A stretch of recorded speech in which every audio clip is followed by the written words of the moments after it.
Pode estar com o pastor Alexandre. Amém.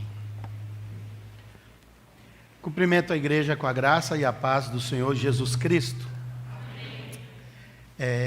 Depois de algum tempo de férias, umas semanas fora, estamos retomando hoje, e com a graça de Deus, para continuarmos aqui, junto com os irmãos, servindo ao Senhor, nosso Deus. Abram suas Bíblias, ou acessem, aqueles que têm a Bíblia no celular. Abram suas Bíblias no livro de Judas. O livro de Judas fica entre Gênesis e Apocalipse. Fácil de encontrar.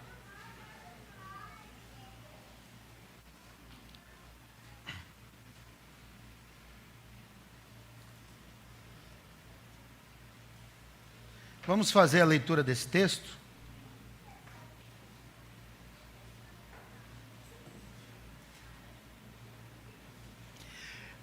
Nós vamos fazer a leitura do versículo 3. Somente do versículo 3. Todos encontraram? Judas fica antes de Apocalipse. É o penúltimo livro do Novo Testamento.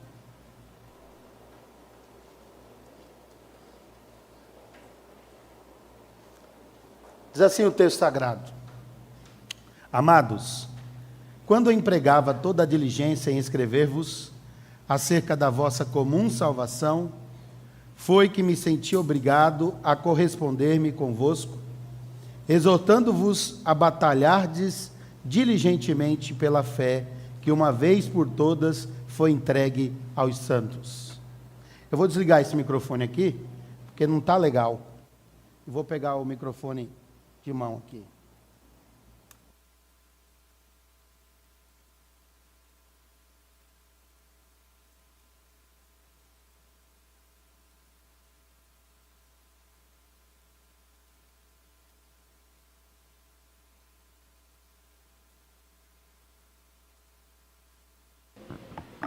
Som. Quero ler de novo com os irmãos, o versículo 3. Para quem não trouxe Bíblia, está projetado aí na tela, no telão. Amados, quando eu empregava toda a diligência em escrever-vos acerca da nossa comum salvação, foi que me senti obrigado a corresponder-me convosco, exortando-vos a batalhardes diligentemente pela fé que uma vez por todas foi entregue aos santos. Queridos, essa epístola escrita por Judas, não Judas Iscariotes, por óbvio, Ela foi escrita aproximadamente no ano 85 a ano 90 depois de Cristo. Era o finalzinho do primeiro século. O autor desta epístola, ele decidiu escrever para um grupo de irmãos acerca da salvação, acerca da profundidade, da dimensão que é a salvação e da forma como ela foi operada na vida deles, na vida dos crentes, lá do primeiro século, a quem ele dirigiu essa carta. Muitas pessoas têm muita dificuldade de entender a Bíblia e acham a Bíblia um livro muito complexo.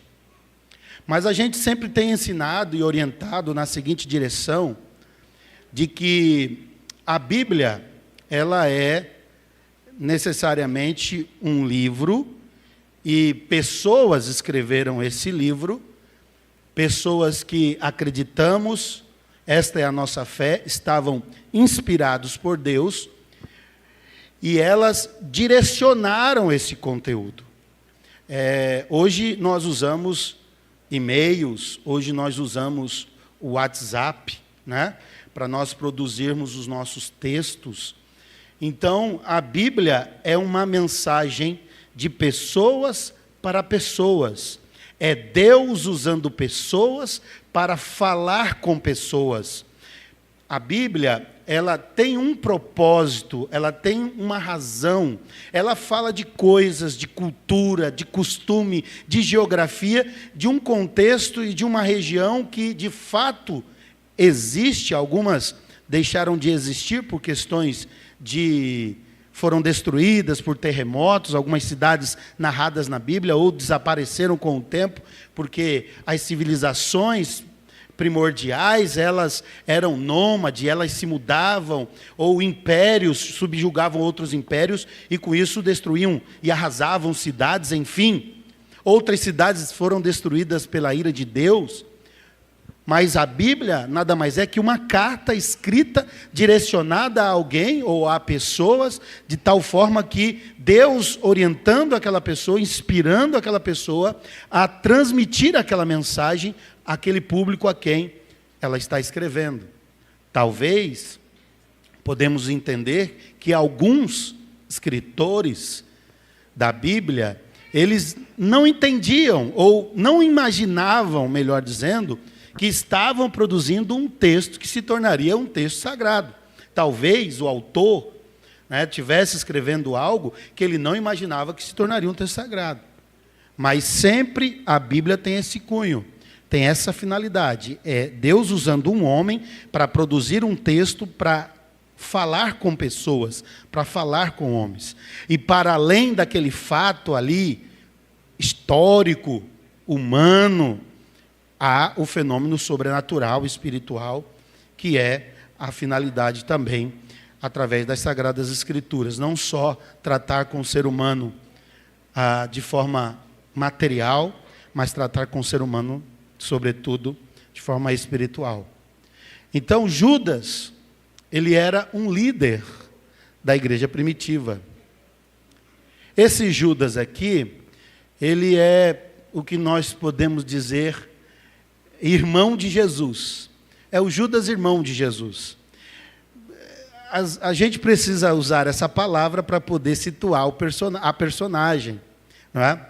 Porque se nós tirássemos o DNA de Jesus e comparássemos com o de Judas, com Tiago, com o de Maria e com os demais irmãos, os demais filhos que Maria teve, o DNA de Jesus não se equipararia a nenhum desses seus irmãos, porque Jesus ele foi gerado de forma sobrenatural. Ele não foi gerado de forma natural, e nós já falamos sobre isso aqui. Jesus foi introduzido no ventre de Maria. Então não houve a junção dos gametas masculinos com os femininos, formou o óvulo e formou o embrião, e esse embrião se reproduziu e nasceu. Não, ele foi introduzido de forma sobrenatural, foi gerado no céu, introduzido no ventre de Maria. Então ele não tinha o DNA de Maria, nem de José e nem de seus irmãos. Mas para nós situarmos, nós dizemos, estudiosos da Bíblia dizem, esse é Judas, irmão de Jesus, ou meio-irmão de Jesus. Não é? Ele não se converteu, ele não foi um apóstolo, ele mesmo fala que ele não foi um apóstolo, ele não se converteu no início do ministério de Jesus. A tradição aponta que a conversão de Judas e Tiago, irmão de Jesus, e depois Tiago, se tornou um líder da igreja em Jerusalém, ocorrera após a ressurreição de Jesus. Jesus ressuscitou e então Tiago e Judas se converteram. E eles estão ali, no relato em Atos dos Apóstolos, reunidos no cenáculo, quando o Espírito Santo de Deus desce sobre os discípulos que aguardavam a vinda do Espírito Santo. Eles estão lá. Então, subentende-se que eles se converteram após a ressurreição de Cristo. Então, esse Judas, irmão de Jesus, e podemos usar isso, ele está escrevendo a sua carta, e ele está com a finalidade de falar sobre salvação, mas ele sente o desejo, dado as informações que ele tem recebido, de falar sobre o outro assunto. Então ele muda o assunto da sua carta para falar. Ele deixa de falar necessariamente sobre salvação para falar sobre a batalha pela fé. Ele vem falar para aqueles irmãos de como eles deveriam se portar diante de fatos que estavam acontecendo e que iriam acontecer, pelos quais aqueles crentes deveriam ficar firmes e batalhar, protegendo a fé que eles receberam dos apóstolos.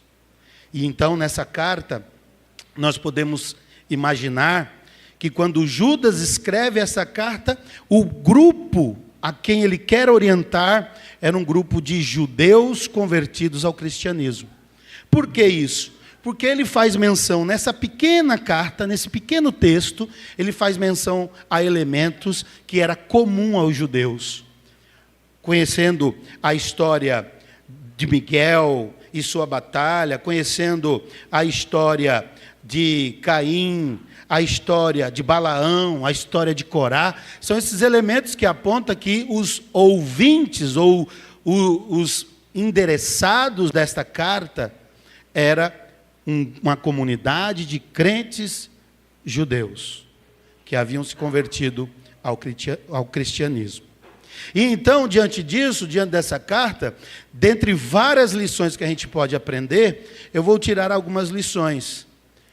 Uma lição de humildade, uma lição de vigilância e uma mensagem de consolação e de afirmação de quem nós somos. Uma lição de humildade, uma lição de vigilância e uma lição de quem nós somos. Qual é a nossa posição? Em primeiro lugar, eu queria que vocês voltassem os seus olhos para esse texto e olhassem o versículo 1 e 2 de Judas. Diz assim: Judas, servo de Jesus Cristo e irmão de Tiago. Ponto. Interessante que nós vivemos em tempos que os títulos são muito importantes. É muito importante você fazer uma boa universidade, é muito importante você, a partir da universidade, fazer mestrado, doutorado. Isso é muito importante. É importante também você fazer um concurso público, igualar esses concursos públicos que são chamados de o ouro, né? Os concursos ouros, delegado da Polícia Federal, agente de fiscal de tributação da Receita Federal, juiz federal, são os concursos ouro, muito difícil de passar, são muitos anos de estudo, tudo isso é muito importante para a vida humana. Mas a gente tem, dada a nossa natureza caída, muitas vezes o costume de dar carteirada. Já ouviu essa expressão? Às vezes porque a gente tem uma graduação, ou uma pós-graduação, ou um doutorado, a gente, eu sou doutor, eu sou policial, eu sou isso, eu sou aquilo. Não temos esse costume? Irmãos, eu aprendi uma coisa na vida nessas minhas 45 voltas no quarteirão da vida. Sabe o que os seus filhos vão fazer com seus diplomas depois que você morrer? Vão jogar tudo fora, porque para eles não serve, aquilo só serve para você. O evangelho que Cristo trouxe foi um evangelho de humildade, e seus discípulos entenderam isso. Judas bem podia dizer: eu, irmão de Jesus, filho de Maria. Mas como é que ele começa a carta? Judas, o servo de Jesus. Uma grande lição de humildade. Ele poderia ter dado uma carteirada naqueles irmãos para reclamar, porque muitos desses crentes estavam perdendo a batalha pela fé, estavam permitindo que pessoas que não conheciam o Evangelho e que não eram daqueles que verdadeiramente serviam a Deus, se introduzissem na igreja e assumissem o papel de liderança e corrompessem aqueles irmãos na fé. Ele poderia ter dado uma carteirada: eu sou Judas, você sabe com quem vocês estão falando? Mas ele não. Ele dá uma lição de humildade. Servo de Jesus Cristo e irmão de Tiago. Por que ele diz irmão de Tiago? Porque Tiago era o líder da igreja de Jerusalém. E Tiago foi conhecido como um dos servos ou líderes mais humilde que serviu a igreja em Jerusalém. Então ele dá essa lição de humildade. Ele dá essa lição de quebrantamento. Irmãos, nós nada somos. Nós somos uma pequena gota no oceano. É comum nós pensarmos em pessoas, é comum vermos pessoas agindo com autoritarismo, agindo com soberba, só porque possui uma condição social. Uma vez eu visitava uma irmã muito querida, só que ela disse algo que me chocou. E depois, não naquele momento, mas em outro momento, eu tive a oportunidade de chamar a atenção dela. Ela disse para mim: pastor, eu sempre tive um sonho. Eu disse: qual sonho? Eu assisti aquelas novelas da Globo, e via aquelas funcionárias negras. E eu sempre quis ter uma funcionária negra. Isso é um absurdo, irmão. Isso é um absurdo. Aquilo entrou no meu ouvido, sabe quando você gosta muito de alguém, você tem um amor muito grande pela pessoa, só ela faz algo, ela diz algo que vai de encontro a tudo aquilo que você havia construído acerca da imagem daquela pessoa, e você diz, não pode, essa pessoa não pode ter dito isso. Eu não estou ouvindo o que eu estou ouvindo. Que o sonho, olha que sonho mesquinho, irmãos. Nós precisamos lidar com a humildade. Nós precisamos lidar com o nosso coração. Nós acreditamos que o homem foi criado perfeito e o pecado destruiu o homem e todos nós estamos debaixo da mesma condição. Todos nós somos pecadores, é o que a palavra de Deus revela. E por causa desta nossa condição, o nosso coração tende à soberba. E a soberba é o pecado que contaminou o coração de Satanás, porque Satanás, o capeta, ele era um anjo querubim, ungido, e ele se revolta contra Deus, ele tem inveja de Deus, ele deseja ser igual a Deus, e então o coração dele se enche de soberba, e ele busca ser igual a Deus, e ele convence uma terça parte dos anjos do céu a auxiliá-lo nesse projeto soberbo de assumir o lugar de Deus. E então ele é expulso do céu.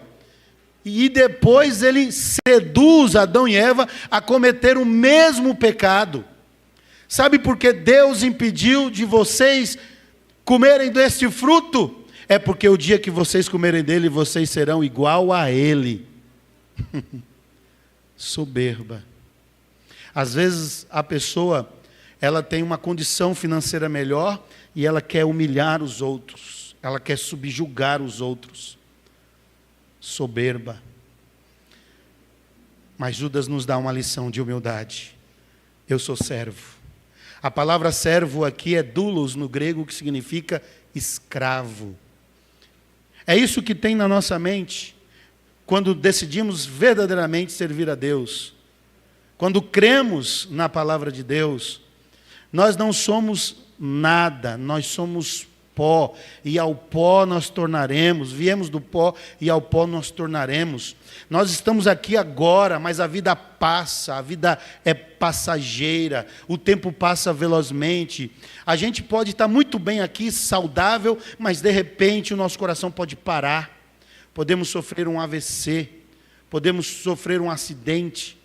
Alguém pode tentar nos assaltar e, naquele momento, dar um tiro em nós e nos matar, e a gente passa. A palavra de Deus fala que os soberbos serão abatidos, mas os humildes serão exaltados. Judas nos dá uma lição de humildade.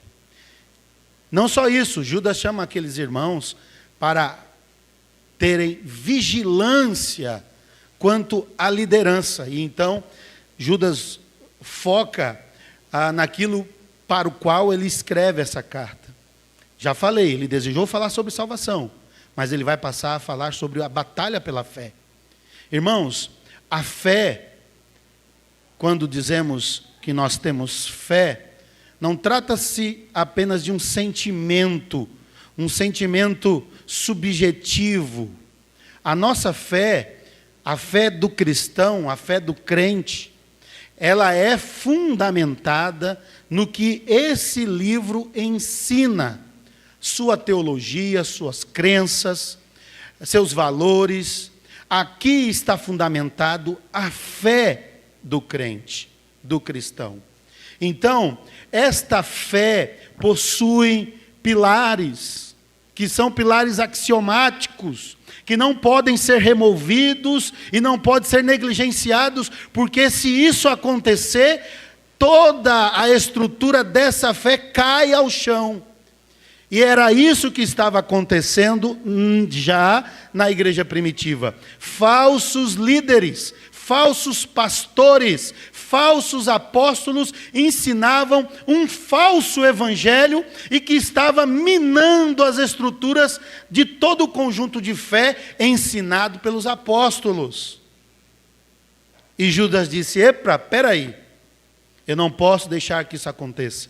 Eu tenho que orientar os meus irmãos que algo ruim está acontecendo no meio deles e eles precisam estar preparados para batalhar por essa fé.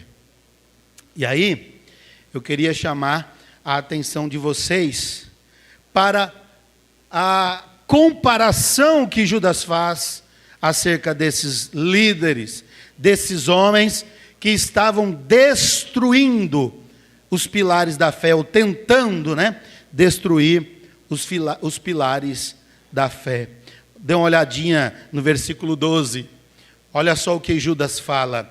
Estes homens são como rochas submersas em vossas festas de fraternidade, banqueando-se juntos sem qualquer recato. Ponto. Esses homens são como rochas submersas. A primeira comparação que Judas faz com esses falsos líderes é que eles são como icebergs, né? Acidentes com icebergs que ocorreram na Primeira Guerra Mundial, na Segunda Guerra Mundial, são inúmeros. Navios que afundaram por causa de icebergs são inúmeros, mas o grande referencial é Titanic, por causa do filme que foi lançado em 95 e virou um dos filmes recorde em bilheteria, e todo mundo, ou quase todas as pessoas que teve acesso, oportunidade, assistiram aquele filme. Judas está olhando para um iceberg, para esta rocha submersa, que não pode ser vista, e nós temos um exemplo aqui, na nossa região, vira e mexe, essas pessoas que andam de jet ski, se acidentam em rochas, que tem aí no Rio São Francisco, porque eles olham e eles não conseguem visualizar a rocha, o fio do rio está bem próximo a essa rocha, e quando eles passam com jet ski, eles se acidentam, batendo os seus veículos náuticos nessas rochas. É essa a ideia que Judas está trazendo. Esses falsos líderes, eles ensinam coisas, eles doutrinam vocês, eles pregam uma mensagem que é como se fosse uma rocha submersa. Eles não estão trazendo a palavra da verdade, eles estão trazendo um ensinamento que vai afundar vocês, que vai destruir vocês e vai naufragar vocês. São rochas submersas. Sabe quais são os exemplos dessa mensagem no tempo de hoje? Essas mensagens da teologia da prosperidade, que dizem que você precisa estar na igreja A ou B, porque Deus vai te prosperar, porque Deus vai te dar isso e te dar aquilo. Irmãos, se você pegar a lista da Forbes, os homens mais ricos do mundo são ateus. Ter dinheiro e ter Deus são duas coisas que não têm nada a ver. O fato de você não ter dinheiro, isso não quer dizer que você não tem Deus. O fato de você ter dinheiro, isso não quer dizer que você tem Deus. A teologia da prosperidade quer fazer crer que quando você está na igreja e você não é rico, não é próspero, a partir da ótica humana, você é alguém que está em pecado ou tem algum problema com você e você precisa fazer diversos rituais para poder se livrar daquilo que impede de você prosperar. São esse tipo de teologia que naufraga as pessoas e conduz as pessoas a acreditar naquilo que não é o que a palavra de Deus ensina. Irmãos, se riqueza fosse sinal da presença de Deus na vida da pessoa, Jesus não teria nascido numa manjedoura, porque seria muito mais fácil convencer as pessoas se ele fosse alguém rico, porque o tesouro sempre foi o motivo da busca e da luta de sobrevivência do ser humano. O ser humano sempre correu atrás de tesouro. Sempre correu atrás do ouro. O problema não está na riqueza. O problema é onde está o seu coração. Jesus chegou a dizer que é mais fácil um camelo passar no fundo de uma agulha do que um rico entrar no reino dos céus. O que Jesus estava querendo dizer era aquilo que havia acontecido anteriormente, acerca de um jovem rico que se aproxima dele e diz que era um exímio religioso, mas o seu coração estava nos seus bens e na sua riqueza. Então, quando Jesus tocou naquilo que ele mais valorizava e disse: vai, vende tudo que tu tem, dá para os pobres e me siga, aquele jovem baixou a cabeça e saiu muito entristecido, porque ele jamais seria capaz de abrir mão da sua riqueza para seguir a Jesus. Esse é o pensamento totalmente divergente do que a palavra de Deus ensina, porque a palavra de Deus ensina que nós devemos deixar tudo e seguir a Cristo. Que o evangelho é como um tesouro, que quando o homem descobre aquele tesouro, ele vai, vende tudo que tem e compra aquele campo, porque ali está o tesouro mais importante. O evangelho é o tesouro que nos garante vida eterna.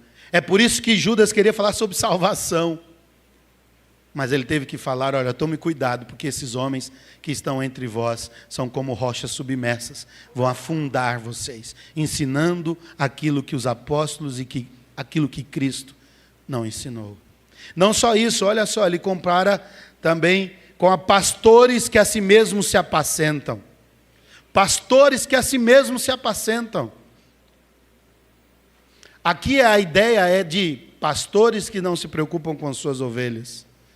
E ele traz para si aquele contexto pastoril da sua época, onde dezenas, centenas de israelitas viviam deste trabalho. Pastorear rebanhos literais. Só que o pastor que não se preocupa com o rebanho, porque pastorear era uma profissão de risco, e o pastor que não se preocupa com o rebanho, ele logo perde todo o seu rebanho, porque ele está preocupado com si mesmo. Pastores que a si mesmos se apacentam. Ele compara com nuvens sem água, impelidas pelo vento. Nuvens sem água, impelidas pelo vento. Para que serve para nós, sertanejos, uma nuvem sem água passando? Você já percebeu?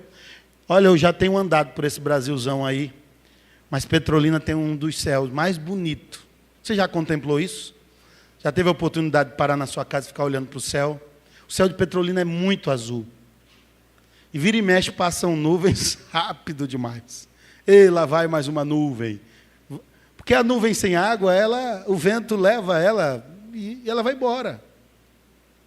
Para nós que plantamos aqui, que vivemos da fruticultura, a chuva para quem vive de uva é muito prejudicial, mas para quem vive cuidando de animal é necessária a chuva.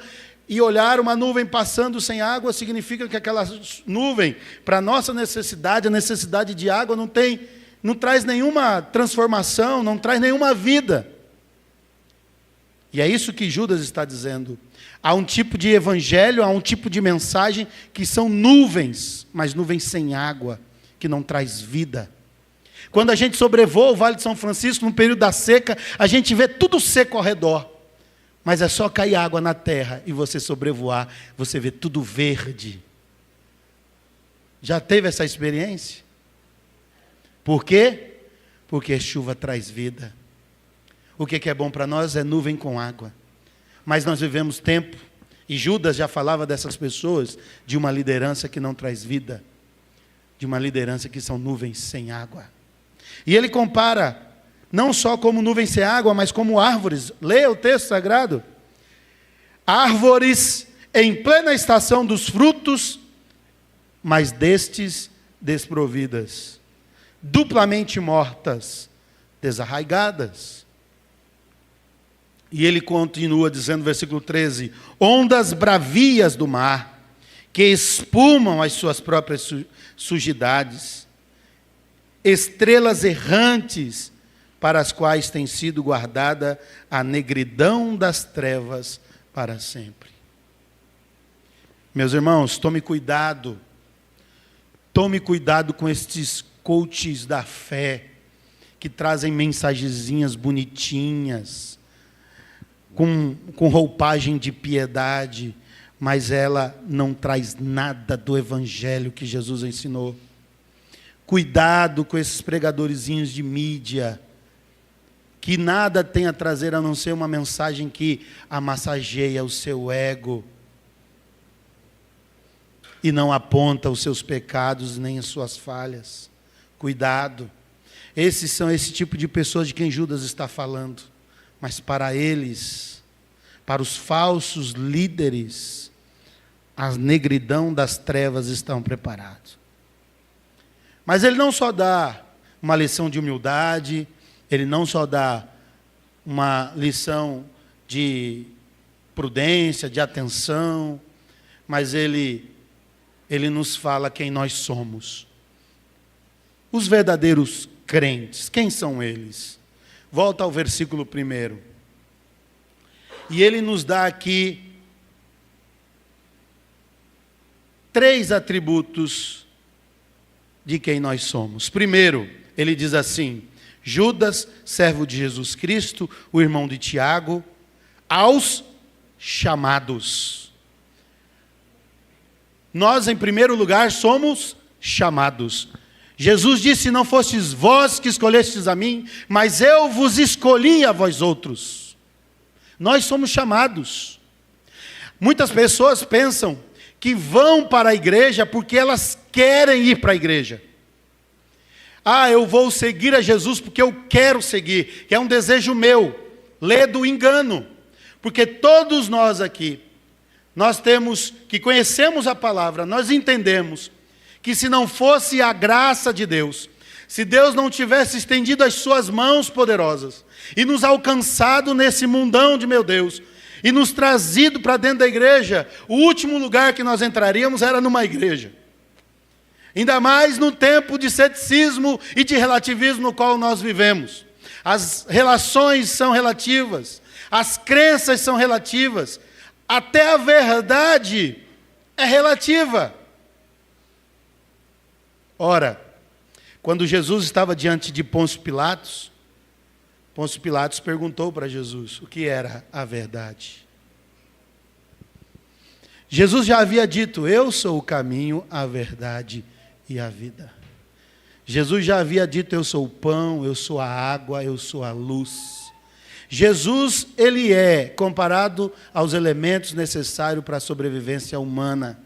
Você pode ser muito inteligente, ter muito dinheiro, mas se você não tiver Cristo, quando você morrer, você vai para a negridão e para as trevas. Você precisa conhecer a Cristo, que então você compreenderá o chamado de Deus para você, o propósito de Deus para você, e entenderá que a verdade é absoluta e que o relativo é um conceito humano que foi criado para destruir a fé em Cristo. Judas, ele sabe que nós somos chamados, mas não só chamados. Judas diz o quê? Amados em Deus Pai. Não só somos chamados, mas somos amados em Deus Pai. E a palavra de Deus nos fala que Deus prova o seu próprio amor, pelo fato de Cristo ter morrido por nós, sendo nós ainda pecadores. A palavra de Deus nos revela que Deus amou o mundo de tal maneira que entregou o seu Filho unigênito para que todo aquele que nele crê não pereça, mas tenha a vida eterna. Ele nos amou. Jesus disse aos seus discípulos: vocês não são meus escravos, vocês são meus amigos. Porque os escravos não sabem o que fazem seus senhores. Por quê? Porque eu amo vocês. E é isso que Judas transmite para nós. Nós somos chamados e nós somos amados em Deus Pai.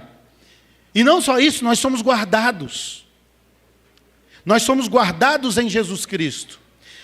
Judas está dizendo que nós temos uma sólida condição. Nós temos uma firmeza em Cristo. Nada pode nos separar do amor de Deus. Nada pode nos demover da posição em que estamos, porque Cristo nos guardou. Nós estamos debaixo da asa do Altíssimo. Nós estamos cercados, nós estamos sitiados pela presença de Deus e nada nos tocará. Pode cair 1000 à nossa direita, 10.000 à nossa esquerda, e nós não seremos atingidos. Nós estamos guardados no Senhor. Ainda que a gente passe por provas, ainda que a gente passe por provações, ainda que as coisas sejam difíceis, ainda que sejamos acometidos de enfermidades e que venha sobre nós um diagnóstico médico negativo, mas nós, ainda que nós venhamos morrer, nós estamos guardados em Cristo Jesus. Nós estamos guardados em Cristo Jesus. O apóstolo Paulo dizia: para mim, o morrer é lucro e o viver é Cristo. Nós estamos guardados. E ele aponta as bênçãos dessa nossa condição. No versículo 2, o que diz? A misericórdia, a paz e o amor vos sejam multiplicados. Essa é a consequência de Deus para nós. O que é misericórdia? É Deus não dar para nós aquilo que nós merecíamos. O que todos nós merecíamos? O castigo, a morte eterna. Mas Deus teve misericórdia e nos deu a vida eterna. Paz. Que paz é essa? Meus irmãos, vivemos a vida geopolítica, a vida política e geopolítica, vive uma montanha-russa já há muito tempo. Todos nós que temos um pouco mais de idade, eu era uma criança ainda, mas eu lembro das notícias no final dos anos 80, início dos anos 90, de como os preços das coisas eram uma montanha-russa. Ora estava um preço, no outro dia era outro, era uma inflação gigantesca. Aí depois veio um novo governo, congelou o dinheiro que as pessoas tinham na poupança. Até um dia desses tinha as ações ainda das pessoas recebendo esses valores. Aí deu uma despencada na nossa moeda, criaram-se o real, o real foi lá em cima. Chegou um tempo que o nosso real valia mais do que $1. Só que o tempo todo a vida é assim. A vida é cíclica. Diante disso tudo, pessoas se suicidam, pessoas tiram sua própria vida, pessoas tiram a vida da família. Pessoas entram em crise, entram em profundas depressões, em ansiedades, diversas doenças emocionais. As pessoas entram em desespero. Mas aqueles que estão em Cristo possuem uma paz. Não é uma paz como o mundo dá. Uma paz interna. Desta confiança, porque nós somos chamados, nós somos amados e nós estamos guardados. E a misericórdia do Senhor se multiplica sobre nós. E a paz de Deus, que excede todo entendimento, se multiplica sobre nós.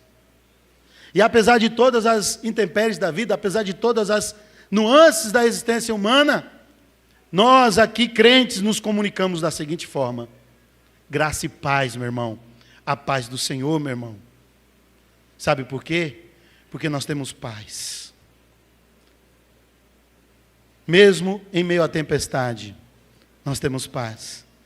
Nós temos paz daquele jovem homem de Nazaré, que em meio à tempestade, reclinava sua cabeça em um travesseiro e dormia, enquanto as ondas surravam aquele barco. E ele descansava, e ele dormia. E os discípulos, ainda sem compreender, diziam: mestre, o senhor não se preocupa, nós vamos afundar. Jesus diz: eu tenho uma paz para você. Uma paz que traz essa tranquilidade em meio às tempestades. E sobre nós reside o amor. O apóstolo Paulo ensina que o Espírito Santo de Deus está derramado em nossos corações. O amor de Deus está derramado em nossos corações pelo Espírito Santo. Nós podemos olhar para o próximo e amá-lo, apesar das nossas diferenças. Uma lição de humildade, uma lição de prudência face às heresias e os falsos ensinos, e uma lição de quem nós somos e quais os benefícios por sermos quem somos, por sermos feitos por Deus da forma que somos, guardados, amados e chamados em Jesus Cristo. Amém? Curve sua face. Vamos orar. Senhor nosso Deus, muito obrigado por tua palavra, por teus ensinamentos. Que o Senhor continue confirmando aos nossos corações a tua vontade, o teu plano. Obrigado porque um dia o Senhor morreu por nós na cruz, ó Cristo, ó Senhor Jesus. Vindo ao mundo, se entregou em nosso lugar, recebeu sobre si a ira do nosso pecado, ressuscitou ao terceiro dia e nos deu uma promessa de segurança, de certeza, de que nós somos teus filhos e estamos guardados no Senhor e que em breve o Senhor virá para nos buscar. Nós almejamos a tua volta, ó Cristo. Ansiamos por esse dia como a noiva anseia pelo dia do casamento. Ó Deus, nós aguardamos a tua vinda, nós confiamos na tua palavra. Nos ajude, ó Deus, a caminhar em meio a tantas informações, a tantas mensagens contrárias à sua palavra, não nos deixando vir a se iludir com os falsos ensinadores. Que o Senhor nos dê a coragem para enfrentar, para batalhar pela fé evangélica, pela verdade expressa na sua palavra. Isso nós te pedimos em oração e em gratidão. Reforce-nos, fortaleça-nos, em nome de Jesus. Amém e amém.